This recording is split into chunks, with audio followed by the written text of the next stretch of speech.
Ayan, luto na po ang ating bupis. Pwede na po yan. Kumukulo-kulo pa pero pwede nang kainin. Masarap na po yan. So ano pang hinihintay natin? Kain na po tayo. Maraming salamat po. Magandang umaga uli. Magluluto naman tayo ng ating pananghalian. Ang iluluto mo natin ngayon ay bupis. Bupis yung lungs ng baboy yun. Ngayon mainit na yung mantika. Marami kasi akong napapanood na ang inuuna bawang, iba naman sibuyas. Sa amin talaga sibuyas ang inuuna, pero para matapos yung problema yan, napag-aralan ko sabay na lang. Pwede palang sabay na natin para walang magreklamo. Baka sabihin ng iba, kailangan bawang mauna, hindi, sibuyas yan, sabayin natin. Siguro fair na yan, wala wala nang pag-uusapan pa. Habang ginigisa natin yung bawang at sibuyas na sinabay natin, ito po yung sinasabi kong liver. Hindi, yung ano pala, lungs, saka mga puso ng bawang. May atay din pero hindi ko hinalo dito, yung gigisayin natin to. Nilaga na pa pala ito, tapos nilaga, yun, sinugatan, tinagtad, ayan, ready na po. Gisayin natin mabuti po to, bago ko nga pala makalimutan, shout out nga pala kay Rulan, yung meat shop na binibilihan ko ng mga sariwang baboy at saka manok. Location po niya sa Barangay Tanduk, San Carlos City, Pangasinan.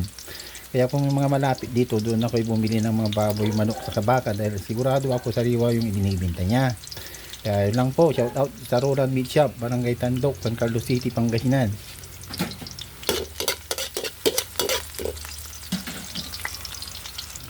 Yan, nag-isa na po yung bawang sa sibuyas. Ilagay na po natin tong yung tinagtad na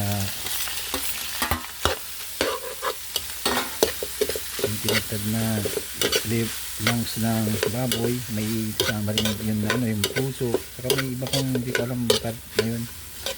Yan, gigisain po natin mabuti ito. Yung liver para saka natin ilalagay yun pagka malapit na, pagka nagisa na to. Hindi po kasing isa ba yun dahil titigas po. Sige, hintayin na natin tong mag-isa. Yan, okay na po yung pagkagisa, medyo putok-putok na. Halos 10 minutes po ang inabot natin para mag-umpisang magputukan tong gisa natin. Okay, yung ginawa nating sibuyas sa bawang na pinagsabay, okay lang po yun, maraming problema. So ngayon, titimplahan na po natin. Ang regular talagang ingredients dito ay soy lang po, soy, saka suka. Parang adobo lang siya, ganun. Saka konting paminta, yun. Para ko na baka marampas uli. Ngayon, pagkatapos nyan, haluin natin ng konti para kumapit po yung soy. Yan po, yung bango. Yan lang po. Tapos pagka kulo na naman, yan, pwede na. Lagyan uli natin ng yan, vinegar. Parang adobo lang, may paminta sa kanya. Yan. Asinin natin, mas masarap pag maasim-asim yan. So yan, sabi nila hindi daw pwedeng haluin pagka lagay ng suka, pero ako hindi, hinahalo ko talaga yan kahit na nilagyan ng suka. Ngayon po lalagyan natin ng tomato sauce, pero pwedeng wala naman, pero mas masarap pag mayroon kasi madadagdagan yung lasa niya, pero kunti lang, ganyan lang. Ang original talaga nito wala yan nung nagluluto kami ng bata ko, wala. Pero ngayon tinry kong dinagdagan, mas lalo pong danagdagan yung lasa niya, saka yung aroma niya, masarap talaga. Kaya kung mayroon, mas maganda kung dagdagan na lang natin. Yan, hintayin na natin itong lumambot. Yan, okay na po yan. Lagyan na natin ng Ajinomoto natin ulit. Yan, kunti lang. Nikos natin. Parang masarap na, pero may kulang pa po yan. Lagay na natin yung kulay, carrot saka labanos po. Yan, malalaki ang hiwa para maganda siyang tignan, nagkakulay nga. Yan, lutuin natin yan, tapos natin ilagay yung liver na nakababad sa kalamansi.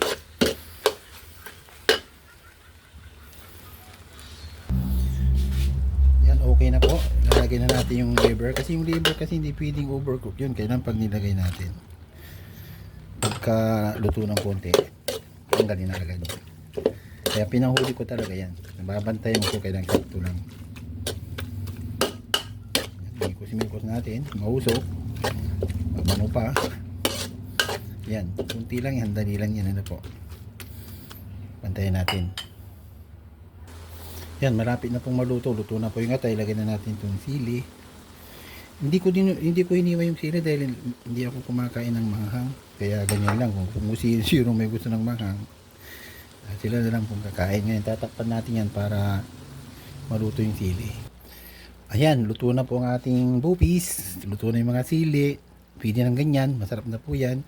Maraming salamat uli sa mga nanonood. Happy lunch na naman. Kain na tayo. Kain na lang ang gagawin natin talaga. Maraming salamat po.